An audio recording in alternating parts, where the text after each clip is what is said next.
ഒരു Concepcion learning മെത്തേഡിലൂടെ പഠിക്കാനായിട്ട് ശ്രമിച്ചു കഴിഞ്ഞാൽ നല്ല രീതിക്ക് ഇമ്പ്രൂവ് ചെയ്തെടുക്കാൻ പറ്റുന്ന രണ്ട് സബ്ജക്ട്സ് ആണ് സയൻസ്, മാത്സ്.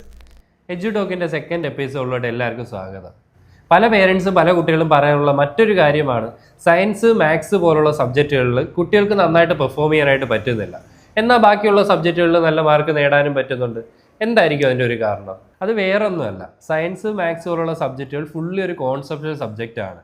ബാക്കിയുള്ള സബ്ജക്റ്റുകൾ പഠിക്കുന്ന ഒരു പേഴ്സ്പെക്റ്റീവിൽ പഠിക്കാൻ നോക്കുന്നുകൊണ്ടാണ് ഇങ്ങനത്തെ ഒരു ബുദ്ധിമുട്ട് ഫീൽ ചെയ്യുന്നത്. ഒരു കോൺസെപ്ഷൻ ലേണിംഗ് മെത്തേഡിലൂടെ പഠിക്കാനായിട്ട് ശ്രമിച്ചു കഴിഞ്ഞാൽ നല്ല രീതിക്ക് ഇമ്പ്രൂവ് ചെയ്തെടുക്കാൻ പറ്റുന്ന രണ്ട് സബ്ജക്ട്സ് ആണ് സയൻസ്, മാത്സ്. ഇപ്പോൾ ഫോർ എക്സാമ്പിൾ വിഷ്വലൈസ് ചെയ്തും എക്സ്പീരിയൻഷ്യൽ ലേണിംഗ് മെത്തേഡിലൂടെയൊക്കെ പഠിക്കാനായിട്ട് നോക്കുക. ഏറെക്കുറെ കാര്യങ്ങളൊക്കെ നിങ്ങൾക്ക് നിങ്ങളുടെ വീട്ടിൽ തന്നെ വർക്കൗട്ട് ചെയ്ത് നോക്കാനായിട്ട് പറ്റും. അപ്പം അങ്ങനെ ഒരു മാറ്റം കൊണ്ടുവന്നു കഴിഞ്ഞാൽ തന്നെ നല്ല ഡെവലപ്മെൻറ്റ് കൊണ്ടുവരാനായിട്ട് പറ്റും. ഇപ്പോൾ യൂട്യൂബിലൊക്കെ ചെക്കൗട്ട് ചെയ്താൽ തന്നെ നിങ്ങൾ പഠിക്കുന്നതുമായിട്ട് ബന്ധപ്പെട്ടിട്ട് ഒരുപാട് വീഡിയോസ് കാണാൻ സാധിക്കും. അതുകൂടാണ്ട് നമ്മുടെ കുട്ടികൾക്കാണെങ്കിലും വാട്സപ്പ് കമ്മ്യൂണിറ്റി ത്രൂ എക്സ്പെരിമെൻറ്റ് വീഡിയോസും ഷോർട്ട് നോട്ട്സും സ്റ്റഡി മെറ്റീരിയലും കാര്യങ്ങളൊക്കെ നമ്മൾ പ്രൊവൈഡ് ചെയ്യുന്നുണ്ട്. നിങ്ങൾക്ക് താല്പര്യം ഉണ്ടെന്നുണ്ടെങ്കിൽ DM ചെയ്തിരുന്നാൽ മതി, ലിങ്ക് ഷെയർ ചെയ്ത് തരാം.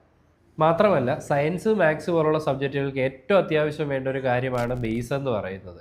ഓരോ പോർഷനിലോട്ട് കയറുമ്പോഴും അതിന് അനിവാര്യമായിട്ടുള്ള ബേസ് ക്ലിയർ ആക്കിയതിന് ശേഷം പഠിക്കാനായിട്ട് ശ്രമിക്കുക.